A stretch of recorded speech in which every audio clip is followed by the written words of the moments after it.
एकनाथ शिंदे यांनी उद्धव ठाकरेंवर घणाघाती टीका केली आहे। 3 वर्षांपूर्वी आम्ही उठाव केला तेव्हा तेच आडवे झाले असं एकनाथ शिंदे यांनी म्हटलंय। एकाने मराठीसाठीची तळमळ बोलून दाखवली तर दुसऱ्यानं खुर्चीसाठी असलेली मळमळ बोलून दाखवली। एकनाथ शिंदे यांनी टोला लगावलाय। आम्ही 3 वर्षापूर्वी उठाव केला, आम्ही उठलो अन्यायाविरुद्ध आणि फक्त दाढीवरून अर्धाच हात फिरवला होता, ते आडवे झाले 3 वर्षापूर्वी, अजून सावरले नाहीत। आता कुणाचा तरी हात पकडून उठण्याचा प्रयत्न करतायत।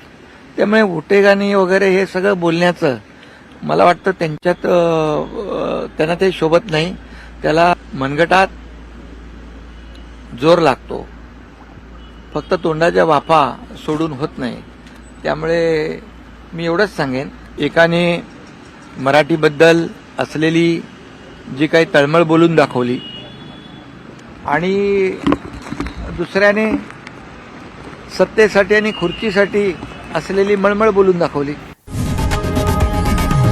लोकशाही मराठी ऐका, पहा, जागरूक रहा।